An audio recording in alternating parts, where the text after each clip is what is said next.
धन्यवाद। Shri Praful Patel not present. Chaudhry Mohammad Ramjan, you have 5 minutes. Sir, Honorable Chairman, sir, Honorable जो हमारे राष्ट्रपति जी हैं उन्होंने हमें रिमाइंड किया डॉक्टर अंबेडकर साहब का जो विजन है इक्वालिटी, जस्टिस और डिग्निटी के बारे में, ये महज एक नोबल वर्ड्स ही नहीं है बल्कि ये हमारे कॉन्स्टिट्यूशन का फाउंडेशन इसी पर है। लेकिन इन बातों का जो टेस्ट है वो तब देखा जा सकता है इन आइडियाल्स का, न कि सिर्फ भाषणों में, स्पीचेस में, बल्कि मुल्क में जो लोग हैं, खासकर गरीब लोग हैं और दूर दराज इलाकों में जो लोग रहते हैं जिनसे डेमोक्रेसी काफ़ी डिस्टेंट है और जो इक्वलिटी है वो कंडीशनल है उनके लिए, उन पर जब हम देखते हैं कि इन पर उनका क्या असर होता है तब इस स्पीच का मायने हमें नज़र आता है। मैं रियासत जम्मू कश्मीर के एक हिस्से से आया हूँ, रिप्रेजेंट करता हूँ इधर इस हाउस में रियासत जम्मू कश्मीर को।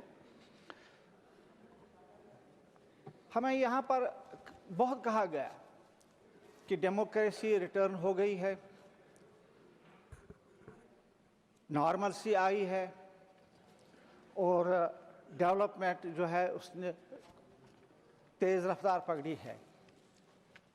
लेकिन मैं ये कहना चाहता हूँ कि इलेक्शन भी वहाँ पर हो गए और मैसिव लेवल पर लोगों ने अपना योगदान दिया वोट के हिसाब से, वोटों में वोट के लिहाज से हाई पार्टिसिपेशन भी हो गई। लेकिन मैं इस सदन को ये कहना चाहता हूँ कि क्या मतलब है उस इलेक्शन का अगर वो पावर वोटर्स के पीछे नहीं चला। इलेक्टेड गवर्नमेंट उधर है रियासत जम्मू कश्मीर में, but only in form without powers, और सारे पावर्स जो हैं वो एक एलजी के हाथ में थमा दिए गए हैं। जो रियासत जम्मू कश्मीर की जो डेमोक्रेसी है it is only for symbolism. लोगों ने वोट दिए लेकिन लोग रूल नहीं करते हैं। They speak but they are not heard. Is this the vision of Dr. Ambedkar जिसके बारे में हमारी जो सदर साहब हैं, राष्ट्रपति हैं, जिसके बारे में उन्होंने यहाँ पर जिक्र किया है? रोड्स आर बिल्ट,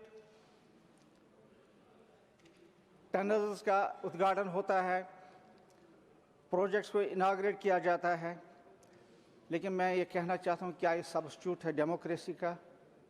ये सदन ये फैसला करे। डॉक्टर अंबेडकर ने खुद कहा था कि अगर इकोनॉमिक प्रोग्रेस तब तक कुछ भी नहीं है जब तक न लोगों को पॉलिटिकल एम्पावरमेंट मिले। क्या रियासत जम्मू कश्मीर के लोगों को इलेक्शन के बाद, मैसिव वोटिंग के बाद वो हक मिला है जिसके वो मुस्तहिक हैं? मैं इस हाउस से ये सवाल करना चाहता हूँ। दूसरी बात मैं जो कहना चाहता हूँ वो ये है, जब आर्टिकल 370 को हटाया गया, जो हमारी आइडेंटिटी थी, जो तशक्कुस था, हालांकि बहुत सारे स्टेट्स में है in other form 370 A, B, C, D, E, F, G, H तक, और अभी भी आप बोर्डो वालों से बात करते हैं नॉर्थ ईस्ट से, उनको भी ये दे देंगे। लेकिन आपने रियासत जम्मू कश्मीर के लोगों से ये चीज़ छीन लिया। लेकिन आपने हमसे ये वादा किया था कि पहले हम डिलिमिटेशन करेंगे, उसके बाद इलेक्शन करेंगे और इलेक्शन के बाद इमीडिएटली आपको स्टेट हुड दे देंगे। इलेक्शन भी हो गए, डिलिमिटेशन भी हो गया, लेकिन अभी तक 15-16 महीने गुजरने के बाद भी स्टेटहुड अभी तक नहीं मिला।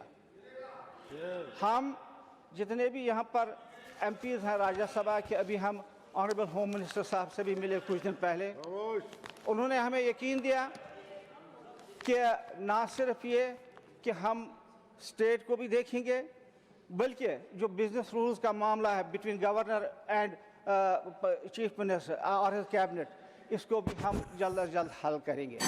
मैं ऑनरेबल होम मिनिस्टर साहब को ये याद कराना चाहता हूँ इस हाउस के ज़रिए कि जो वादा आपने दिया है रियासत जम्मू कश्मीर के लोगों को, ऑनरेबल प्राइम मिनिस्टर ने, ऑनरेबल होम मिनिस्टर ने on the floor of the house, उसको वो पूरा करें। ना सिर्फ ये बल्कि ऑनरेबल सुप्रीम कोर्ट में जो सॉलिसिटर जनरल है गवर्नमेंट ऑफ इंडिया का, उन्होंने एक एफिडेविट दिया है कि immediately after election statehood will be restored. 14 महीने 15 महीने हो गए, अभी तक हम नहीं देखते हैं। सर मैं 1-2 पॉइंट्स यहाँ पर बताना चाहता हूँ जो जरूरी समाप्त कीजिए, आपका समय समाप्त हो चुका है। 1-2 मिनट। एक तो मैं यहाँ रियासत जम्मू कश्मीर के जो अनएम्प्लॉयमेंट है इसके बारे में कहना चाहता हूँ। 3,60,000 बच्चे वहाँ पर पढ़े लिखे बच्चे बेरोजगार हैं, जिसमें करीब 66,000 ग्रेजुएट्स ही हैं और 47,000 पोस्ट ग्रेजुएट्स हैं, और उससे भी ज़्यादा है, लेकिन बेकारी बहुत ज़्यादा है। मैं चाहता हूँ कि सेंट्रल गवर्नमेंट एक स्पेशल पैकेज दे दे रियासत जम्मू कश्मीर के लोगों को, ताकि ये उनमें जो ये मतलब निराशा है वो दूर हो जाए। धन्यवाद। अब देखिए इसका लास्ट में कंक्लूड करूंगा। संजय राउत, समय समाप्त हो गया आपका, मैंने एक्स्ट्रा टाइम भी दिया आपको, समय समाप्त हो। संजय राउत जी। सर